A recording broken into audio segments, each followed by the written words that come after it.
Bonjour à tous. Eh bien, on en est déjà à l'idée fausse numéro 4 sur le forum Midcap cet après-midi. J'espère que le salon se passe bien pour vous. Alors, l'idée fausse numéro 4, eh bien, le marché des petites et moyennes valeurs est étroit, alors qu'au contraire, on pourrait peut-être trouver une diversité d'activités sans limite. Nos deux invités pour en parler cet après-midi, Roland Laskin, qui est rédacteur en chef du Journal des Finances. Bonjour. Bonjour. Et puis Guy Vincent, qui est président de Thermador. Bonjour. Bonjour. Alors, on va parler avec vous justement de cette idée fausse numéro 4. Roland Laskin, j'ai envie de commencer par vous. Un marché étroit. Est-ce que vous le trouvez étroit, ce marché des valeurs moyennes ?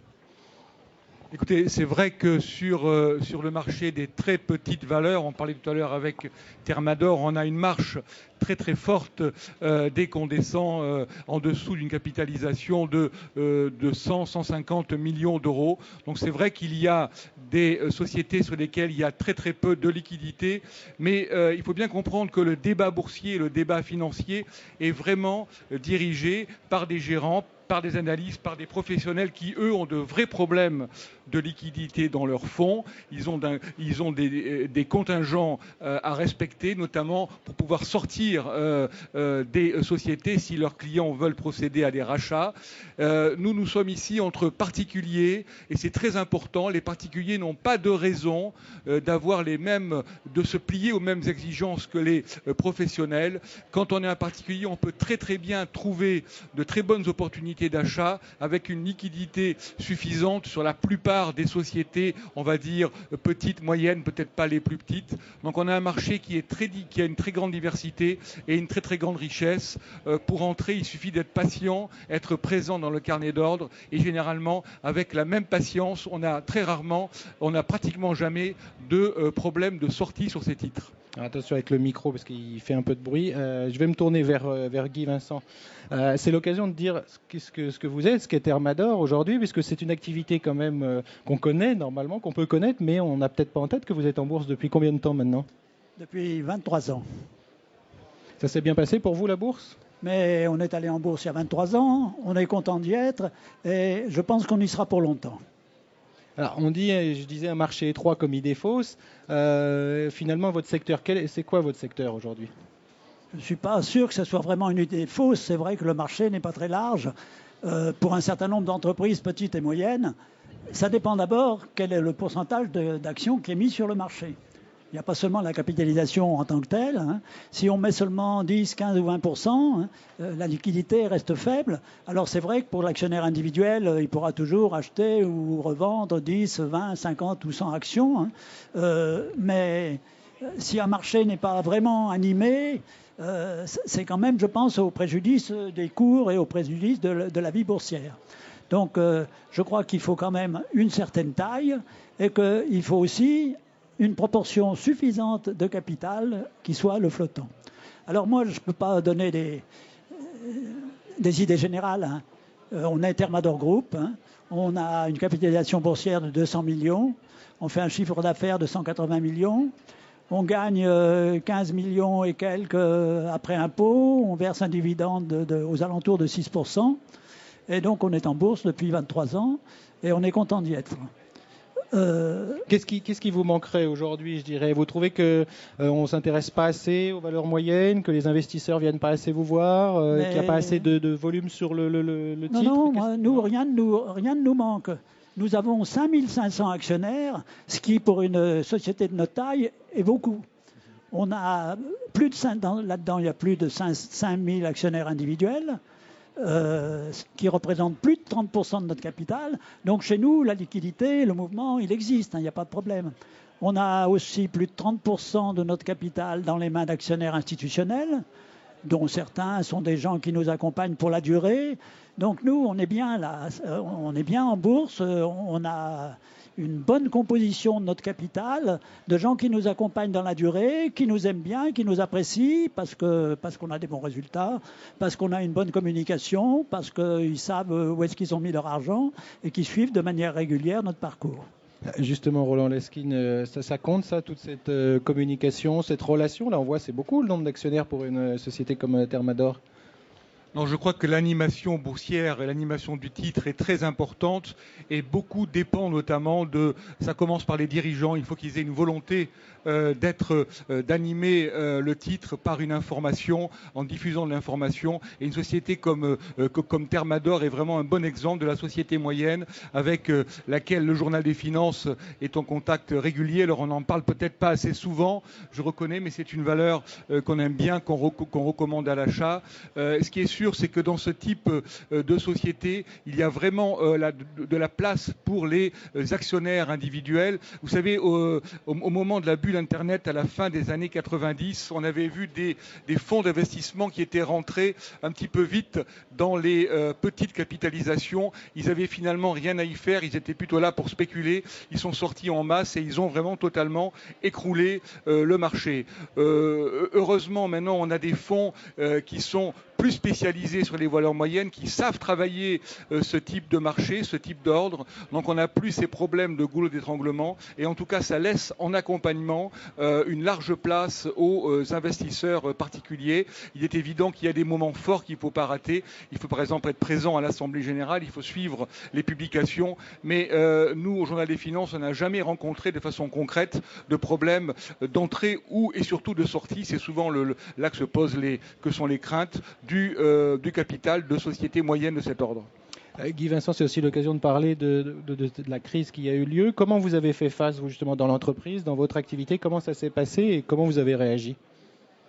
Alors, je dois dire d'abord qu'on a abordé la crise en bonne position financière. On n'est pas du tout endetté. Et le drame de cette crise, pour beaucoup, c'est l'endettement. Que ce soit dans les ménages ou que ce soit dans les entreprises. Si, quand le ralentissement plus ou moins fort arrive et que vous êtes coincé parce que vous n'arrivez plus à rembourser vos emprunts, c'est la catastrophe.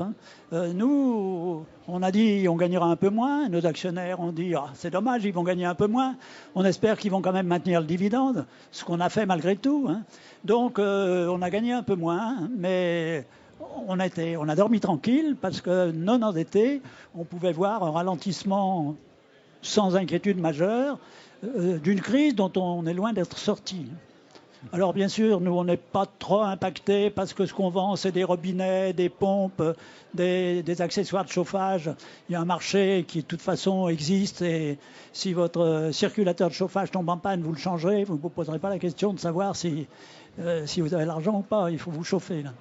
Donc on est sur des marchés pas trop vulnérables, ce qui nous permet de rester serein et d'attendre ce que la conjoncture nous apportera. Quand vous dites que vous ne voyez pas encore la sortie de crise, c'est-à-dire que quand vous voyez des journaux qui parlent de sortie de crise ou des hommes politiques qui nous parlent de sortie de crise, vous n'y croyez pas encore?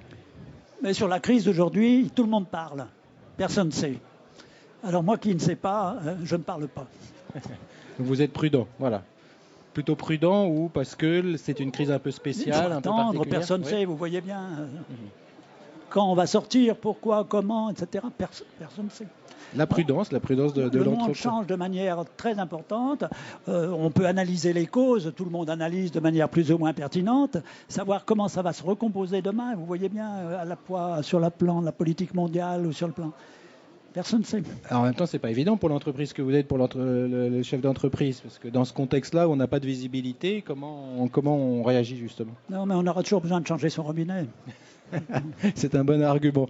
Roland Lesquin, si on revient sur donc, cette idée fausse, l'étroitesse du marché, on arrive à avoir une palette de plus en plus large aujourd'hui. Alors, il n'y a pas eu beaucoup d'introductions en bourse. On pourrait dire qu'on a un petit peu toujours les mêmes valeurs. Il n'y a pas eu, compte tenu de la crise, beaucoup de choses.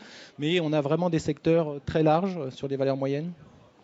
Alors c'est vraiment une grande diversité de choix en termes boursiers. On pourrait déjà commencer par aller sur une autre idée fausse, c'est que les petites valeurs sont très volatiles. Ce n'est pas le cas.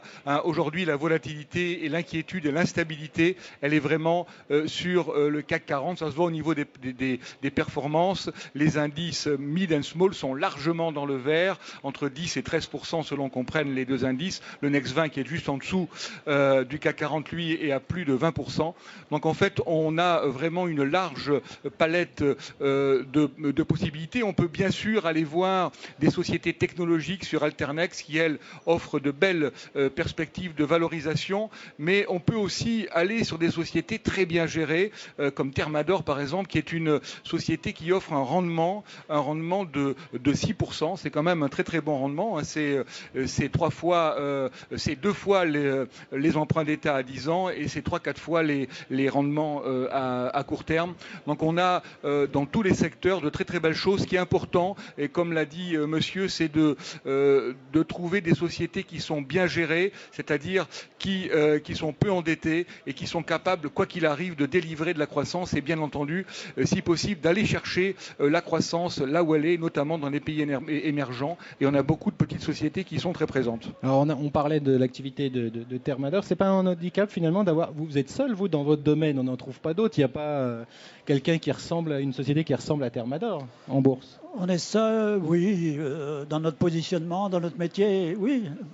Bon, ça vous a jamais gêné? Il n'y a pas des investisseurs qui voulaient comparer? Si, on nous compare à quoi? À Manutan. J'ai dit ça n'a rien à voir. On nous compare. Il n'y a pas. On est quand même dans le métier de la distribution. On n'est pas les seuls à être dans la distribution.